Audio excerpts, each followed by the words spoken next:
Darlene has been a wonderful neighbor and friend for the entire 46 years. They already had Eric, and later when Heather was born, it was Darlene who made me feel comfortable being around a newborn.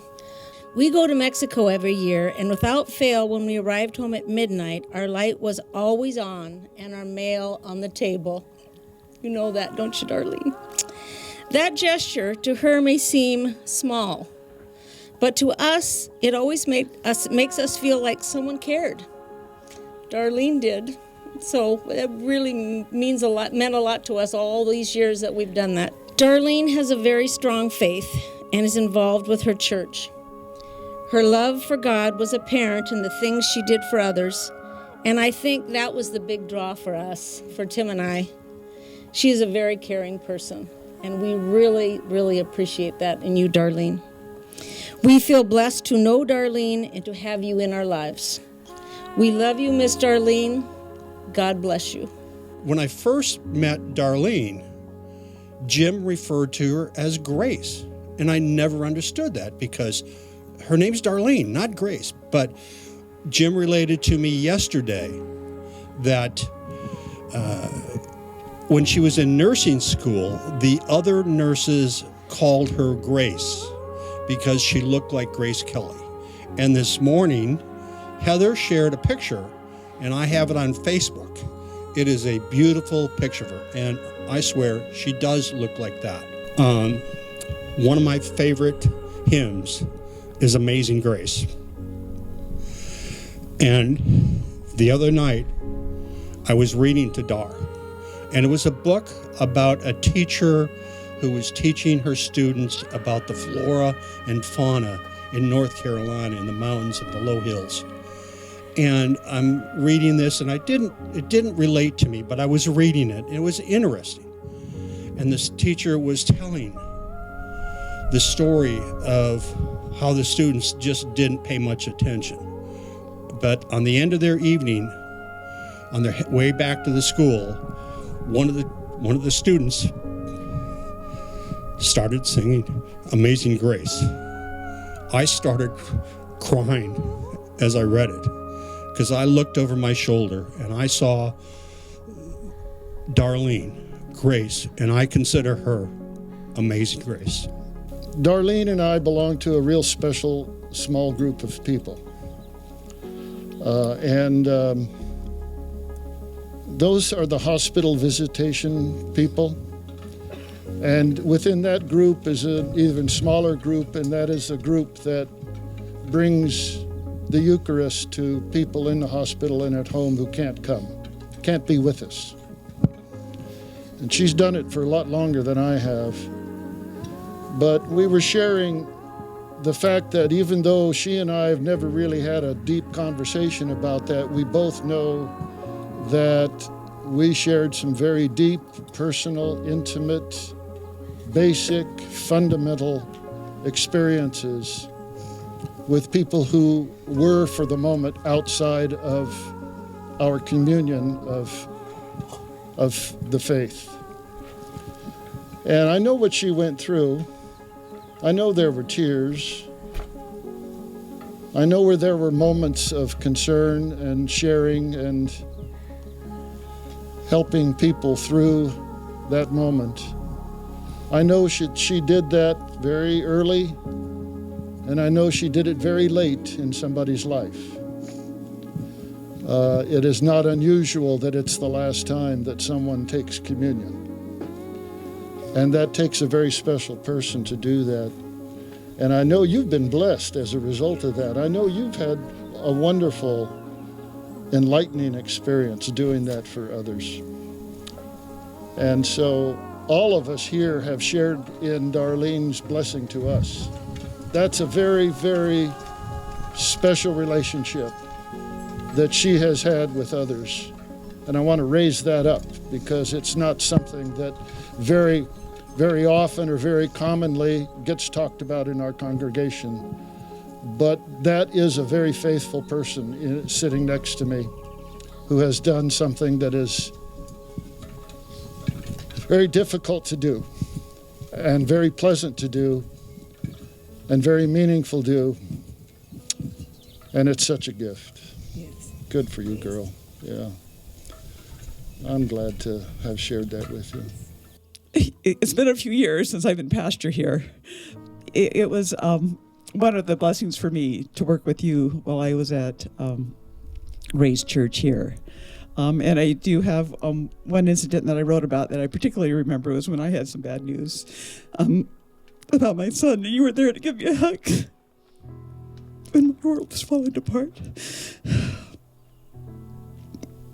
So again, I'm just appreciative of all that you've been to me and to so many people at the church and beyond. And I know that God is holding you in God's hands, and you will be okay. We were having a little party at the Mattis house next door, and it was a good, fun time. We'd had a bit, or maybe 2 or 3 bits of happy hour. And so we were getting ready to have dinner, and I decided I needed to walk. And so I was in the house. I walked back and forth and back and forth, and then I felt something happening to me, and it happened. I fell on the floor and wondered what in the world the ceiling is doing up there. But I stayed down and tried to get up, and Darlene came over and she said, "You stay there." And she said, "Kennison, shut up. I have called the ambulance. You're going to go to the hospital." And when I went to my doctor to fill him in on everything that had happened, and then he said, "Well, what Darlene did for you was exactly what needed to be done." I said, "Well, what would have happened if I had not done what she told me to do?" He said, "You would have died." And so I want to thank you for my life. God bless you. We would get a little call from like one of my toys, and then one of us would pick it up, and we would tell the owner's name and the pet's name and what pet it was, and then I would get on my little trike that's actually way down there, and we would go find the pet. And then we would give it back to the owner on either that gate, or the gate you guys came through. I love Grandma because she's my grandma.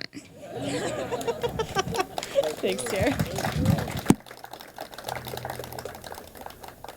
Your children both gave me some of the most memorable incidents in my 20 years of teaching high school Sunday school. And I think that's a direct reflection on how they were raised in the home. So I wanted the kids to understand their relationship to Judaism. And so we went to Temple Beth Israel in Eugene. And part of the service is in Hebrew and part of it is in English.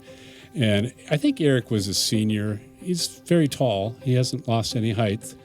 And here we were in Eugene on a Friday night in a synagogue, and the tallest wide receiver on the team is swaying back and forth and chanting in Hebrew. I will never forget that. And I think that the credit comes right back to home. And I can only imagine, had you not entered Jim's life, the way the puns would have taken him without your influence. Thank you. my one story that I have that I remember that has stuck with me my entire life was 20 years ago. I had my first child, and you called me at home to see how I was doing and how I was getting along. And that's my first thank you, because I had just turned 25 and I was brand new at being a mama. And I remember that you said to me, you were saying, how are you doing? What are you doing? And I said, I just gave him a bath. He was a baby, little. And you said to me, just make sure that whatever you do, you don't leave the baby ever in the bathtub. And I thought to myself, why would she tell me that? It made a lot of sense to me later because I thought, she's just being a mama. When you finally have kids and they are able to ride a bicycle for the first time, you always say, make sure you put your helmet on, right? And when they're able to drive a car for the first time without you, you always say, make sure you wear your helmet. So I just wanted to say thank you for being a mom, not just to your own children, but thinking about us and your church family and the well-being and the love that you're passing on to everybody and taking care of us. Thank you. I had a little glimpse of love between Darlene and Jim one time many years ago. We were invited to a group party at the Hildebrands. And after the evening was drawing to an end and people were leaving, Jim and Darlene were dancing, and John and I danced. And I remember as we sort of glided out, what a beautiful picture that is. And I will never forget it. You're one of my best friends. I'm blessed to have had you and know you, as is my mom. And I could not have made it through the last few years without you and everything that you've done. We went to Holden Village 3 years ago, I think. Yes. And this lady, it snowed 70 inches the 3 days before we got there during that time. And she said, we're going sledding. And I'm like, what? And she must have gone up there, I'm not kidding you, 30 times, hauled that sled up the hill. So I always learned something new, always laughed, and love you very much. I moved here with my family in 1986 and joined Grace in that December. And wasn't long after that, met Darlene down around the corner because I lived up on Douglas. I decided I think this was the church I would like to go to because Darlene was in it and she started introducing me to friends, and it was just a wonderful thing. When we started walking together, morning after morning, from 6 to 7, I'd get up at 20 minutes to 6 and get my clothes on, rain or shine, and I knew she was waiting for me down here at 6 so that we could walk. And so we walked from 6 till 7, so I had to jump in the shower and be ready to go to work at 8. Lady of Grace. Just a wonderful lady. I've known Jim and Darlene for many years through Grace Lutheran Church. And it was my job for the past 30 years to call lay readers. And I could always depend on Darlene. If I was in a pinch and didn't have anybody say, gosh, could you read this Sunday? Yes. And I want to thank you for being so reliable. In 2013, I lost my father to prostate cancer that became bone cancer. And on a moment's notice, Darlene hopped on a plane and flew out to be with me and my mom and Eric to console us because, as some of you may know, she when she went back into the workforce after taking care of her kids and after having a career as a nurse, she was that gentle and amazing soul who worked at the funeral home, who was the person at the front desk that would console families, was the first friendly face that families would see when they went in. And that takes a really remarkable human with a lot of incredible fortitude and a lot of deep empathy. And Darlene brought that entire skill set, as well as her perfect Midwestern mom personality, and she helped to put me and my mom and Eric back together and work through a lot of the things that we honestly hadn't really thought about, because the unthinkable had happened and we really hadn't come to terms with that. And so I want to thank you for being so generous and spending all that time and giving so generously of your gifts. I really, really appreciate it. And I appreciate you. And I love you so much. So thank you. Thank you so much for all you taught me, simply by sitting on the other side of that window at the funeral home all those years and just being you. I'm pretty sure that the lessons I learned were not intentionally dispensed by you, that there was no lesson plan. But I am so grateful to have witnessed your gentle demeanor and the kindness you showed each of the families that we served. The time that I experienced a huge trauma in my life, Darlene was the one that I called. Thank you for being there and walking with me in the park, listening to me yell and cry and mourn my life's greatest loss. No exaggeration. I am forever grateful and always proud to call you my friend. The love of my life. We have been on a special journey for 183 days. And I've learned a lot about Darlene. I learned a lot about myself. Some of it is scary as hell. And some things I didn't realize I had inside.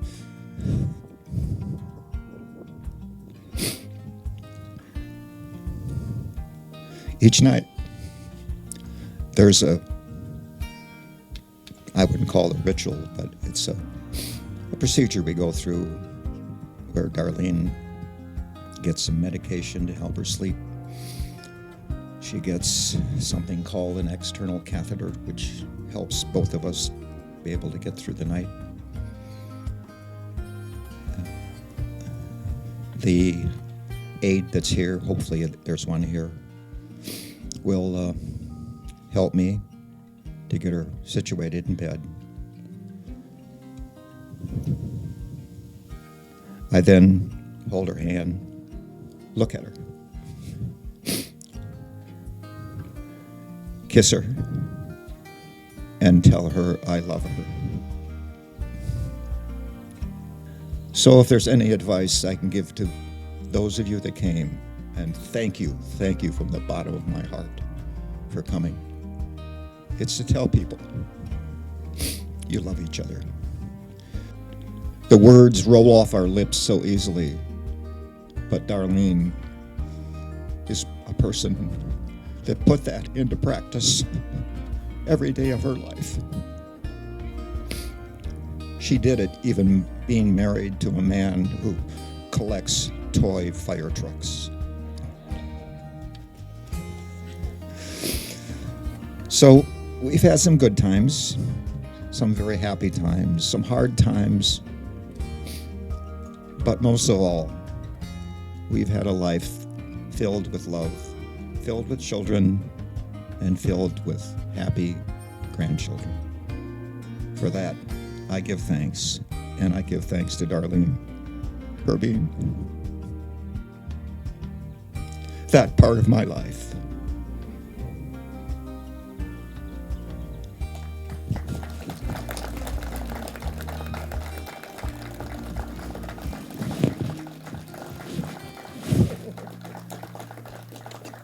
Love you.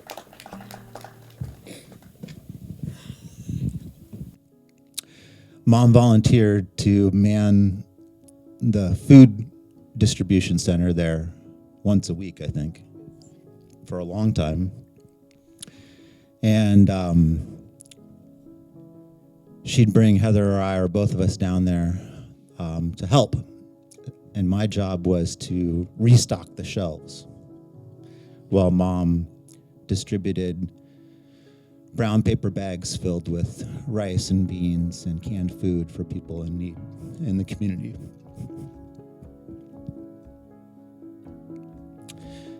Now, of course, at the time, I didn't understand fully what that meant.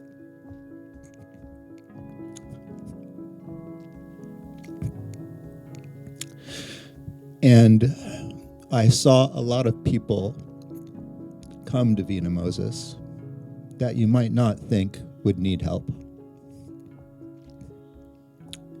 And I think I asked Mom one time, wow, I'm really surprised that person needed help. And she said, sometimes it's really hard for people to ask for help. And as I was thinking about summer jobs to do, Mom said, you know, I'd really appreciate it if you would go bale some hay. And I looked at her, I was like, not sure that's the job for me, but sure. And two of my fondest memories growing up are those hay baling experiences. You know, for those of you that did not know, this is Mom's second fight with cancer in less than a year. Mom and Morgan and Vivi and I, Vivi just made a stage entrance here under the tent. Our daughter. We were set to take Mom on an adventure of a lifetime back to Singapore and Indonesia, where Mom had been once with Dad while we lived there. And we wanted to take her back and also go to Singapore and show her some of the world that she hadn't been to. In January, people started talking about some kind of virus, disease, something coming from Asia, blah, blah, blah, blah, blah. Morgan and I looked at each other and said, and then we found out that Mom had breast cancer.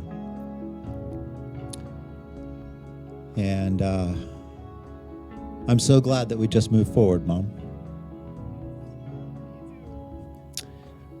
We consulted with Mom's doctor, and he said, go on the trip. And I'm so glad that we did. We had the adventure of a lifetime in Singapore and in Indonesia. And our daughter had just learned how to walk, so I got a lot of great memories of Mom and Morgan and Vivi and I. And Vivi's just stumbling all over the place and walking and making friends with every single Indonesian and Singaporean around. And of course, Just Move Forward has been a theme of the last 6 months. All the challenges and laughs and tears. And as everybody around her is brokenhearted and breaking down, and Mom will look at us and just say, just move forward. In the early part of my life, I went through a divorce, and one of the hardest parts of that was being away from Mom and Dad. And I came back here, and it was a sanctuary to be able to spend some weeks here without judgment, without fear, to just be wrapped up in Mom and Dad's love and this beautiful place. The second big time of sanctuary was after I came back from Afghanistan. And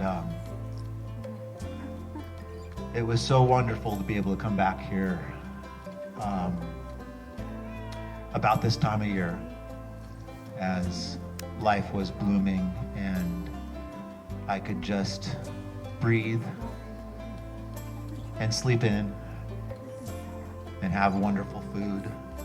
And I think we probably had about 17,000 gin and tonics out here on the back patio as the sun set. Some wonderful memories of sanctuary. And I know that you taught me, Mom, how to try to create a sanctuary for others if you can. And I hope that Morgan and Vivi and I can continue to do that moving forward. I love you. I love you for your empathy. I love you for telling us all to just move forward and take on the next minute and the next hour and to seize the day as much as we can. And thank you for creating a sanctuary for me in my life in the days ahead. Thank you.